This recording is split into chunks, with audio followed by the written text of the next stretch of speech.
All right, guys, we're moving along here in chapter 3. We're going to talk about compound inequalities. And what that means is we can have kind of boundaries on each side, and that's what we're going to deal with. So in our first example, kind of a real life example for you guys sitting in class right now. To earn a B in your English class, you must achieve an unrounded average between an 84 and an 86. And this inclusive means that counts. So when I see this, the first thing I do is I literally set up 84, leave a bunch of space, and 86. And, I don't know what grading scale this is used and what school would have this, but that's how you get a B in English class, all right? You currently have an 86, an 85, and an 80 on the first 3 tests of the marking period. And what can you get on the final test? So the final test is what we don't know, and we'll divide by 4. All right, so by setting it up this way, when we see between, I literally put things in between them. So that helps just in the setup.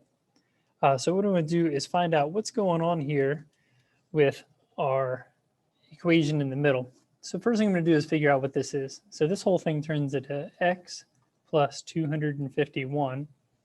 It's all being divided by 4. So it's going to be the next thing to take care of. Is going to multiply by 4. And when I do that, I'm going to multiply by 4 on all 3 sides to see what happens. In the middle, this is our easy one. So I'll have x plus 251. It's less than, all right, 86 times 4. What do you got? I got 344. And 84 times 4. Looks like we're up to 336, which seems about right. And then the last thing we have to do is simply just start to get rid of this 251. And again, we're going to do that on all 3 sides. So I'm going to start off with an application so you can kind of see where we might use this. So that means we have to get an 85 on this side and 344 and take away 251. We end up with a 93. So this is your average for that 4th test in English class so you can earn that B. Okay, so we're going to make sure we get between 85 and a 93. Okay. So the next one is a very theoretical type of question. What's the difference between and or? So and, when I look at a Venn diagram, and means I get the space in between. Okay, so we're allowed to have, and I like to think about food because I like food. Right? So if we're talking about what you're going to have with your lunch, you can have an apple or you could have chips, and means I get both of them. Or, on the other hand, means that I either get the chips or I get the apple, but I don't get all the things together, right? So I don't get apples and chips like I did with and. Right? And is being a little bit spoiled. You have a nice big lunch, maybe need a nap after that. Okay, so those are some of the major ideas that we're going to kind of deal with. Okay, so this one is saying, okay, let's graph some things. All right, well, we can do that. We've been doing that. So this is actually backtracking just a little bit, but that's okay. So I'm going to take x. Let's say this is 4, open or closed, open is less than. And let's take a look at the next one. We're marking 2. So here's my 0. Here's 2. I'm going to close this up. And this one says greater than. All right, but now what it says, combine the graphs. Okay, so that means at 2, it was closed. At 4, it was open. And if I go down from 4 and I go up from 2, we kind of just meet in the middle. All right, so instead of having the 2 outsides, right? So these are my outsides. And remember in your Venn diagram, and was the space in between. So this is the space that's going to be shaded. So that vocab word of and way up in the beginning told me something about this, that I did expect this graph to be shaded into the middle, just like your Venn diagram way up here had the and in the middle. So if I see an answer or 2 problems set up, then what we do is expect that to be or. If it says or on the outside, 2 parts. All right, so the new thing, so that hopefully that's review. The new thing is interval notation. So what's going to happen now is we're going to start off at 2, and notice that one counts. So I'm going to say 2 is where I start. So it's going to look like an ordered pair. It's going to go up to 4, but at 4 it doesn't count. So I'm going to use parentheses. Okay, so this would be for our closed points, and this would be for our open. Okay, so we're going to use a bracket for closed, And for anything that would be open, we're going to use a parentheses. That gives us our interval notation. So our answers are between 2 and 4. It counts 2, it does not count 4. So that may be the new thing to add on today, right? I'm always trying to teach you something new. All right, or, so right now we kind of expect it to be, 2 on the outside and 4. I kind of expect it to look this way. I got to close this one up. So let's practice each one separately real quick. Right, I said quick. Come on, quick, less. Okay, 4. So here's 4, solid point greater than 4. Okay, so if I put them together,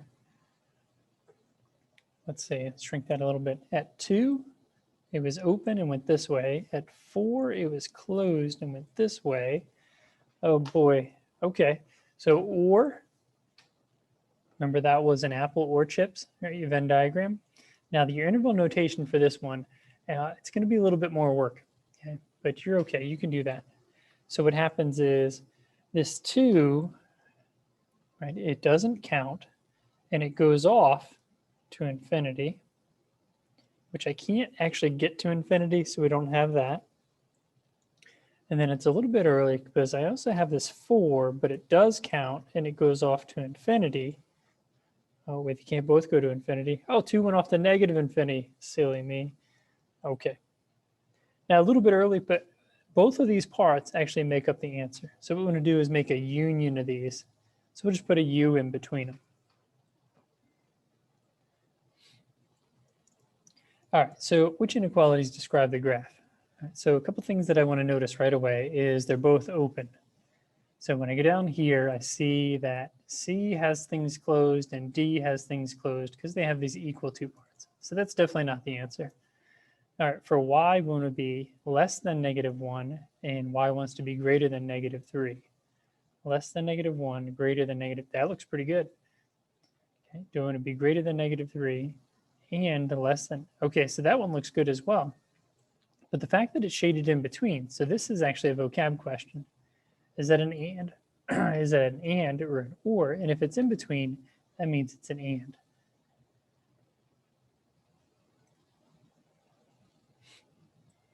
All right, graph the compound inequality. So here's what happens. When we give you these, this implies and.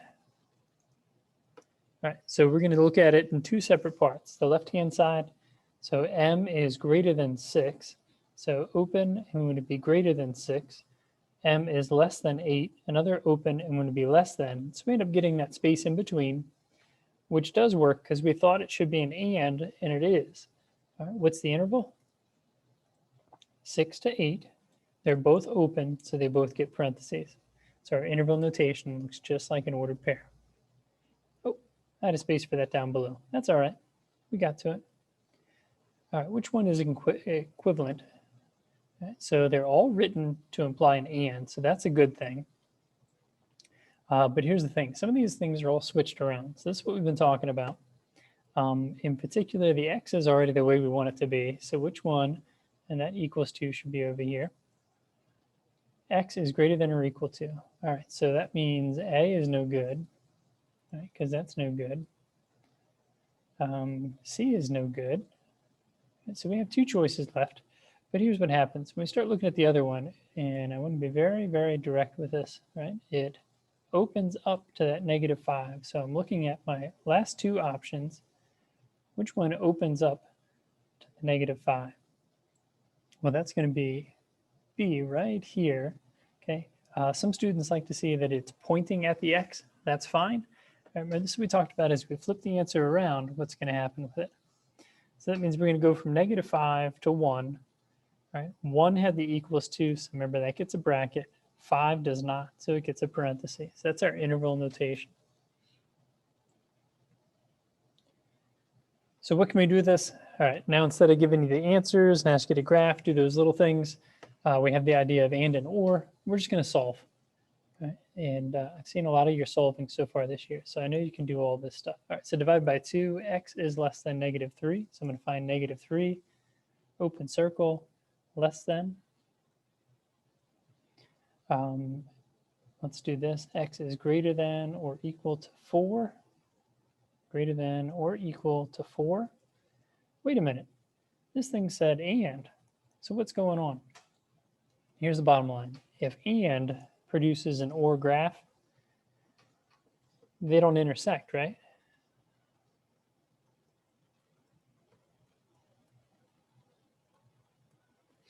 Well, if they're supposed to intersect and they don't, that means this is a no solution. I just want to make sure I give you all of the kind of finite details of what's going on here. All right. All right, so what type of problem is this? And or?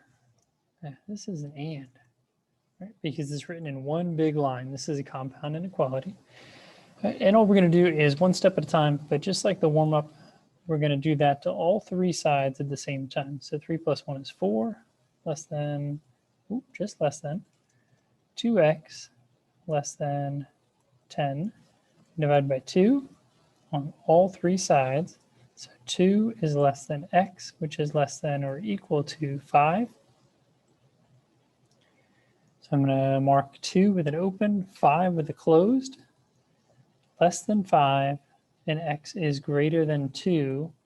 So it is truly an and when you get the area shaded in between them. All right, interval notation.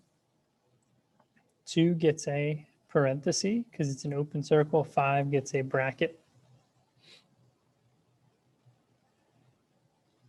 All right, so just bouncing back and forth here. All right, less than 2. So here's 2, here's less than.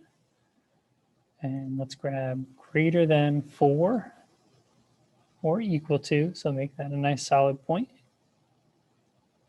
I remember this is the one where we have to go off to negative infinity. So negative infinity is where we're going to start. Can't count that one. It's going to go to 2. Then we're going to get a union with. We're going to start at 4. And 4 counts until we get to positive infinity. And our infinities never count. Right? I can't actually get to it, so I can't have that number. All right, this one says or, so I'm really expecting something to be on the outside of both of these, and they would both be closed. So let's see what happens. X is greater than -1. Well, that doesn't seem right. X is less than 3. Okay, so here's what happened. My or graphed like an and. When this happens, instead of getting no solution, we get all real numbers. Okay, so I'll continue to use this capital R. It's kind of mixed up with a paragraph sign. Okay, so that's our all real numbers. So when we have these kind of basic ones, they're set up for a reason. So if or looks like an and, that gives you all real numbers.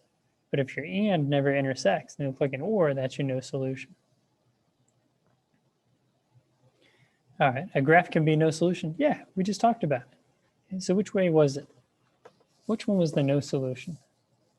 Okay, it's an and that graphs like an or.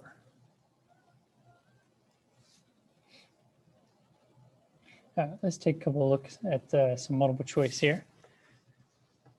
All right, so not a lot of space. I'm going to bring this thing down here. It looks like the same thing. I'm going to add 1. I'll squeeze that part in here. So 2x is less than 0. So x is less than 0 if I divide by 2. All right, so less than 0. So C, you're no good. And A, you went the wrong way. You have something weird going on there. So let's see what happens to the half. Again, I'm going to do plus 1. 2x is greater than 2, divided by 2. X is greater than 1, less than 1, or less than 0 and greater than 1. So that's D. So I knew something was weird right here. So we had to deal with that. All right, take a look at the other one. Graph the solution. Well, it looks like we really just need to solve it. All right, so -13 minus 5, that's -18 is less than 2x, which is less than 12. We divide by 2 to get rid of that 2 with the x, so -9 and 6. All right, so some things that hopefully makes sense to you is this one is all messed up, right? Because the inequality is faced in all different directions. So we're going to get rid of that. And it also has equals to. That's just not going to happen. We don't get those things flipped around. So I'm just trying to make sure that my inequalities match up because I do want them both facing the same direction. So again, this one, right, I've been doing this for a couple of years, strikes me as having an issue because the inequalities are facing each other instead of the same direction. And 13 is wrong in A, so D matches my answer.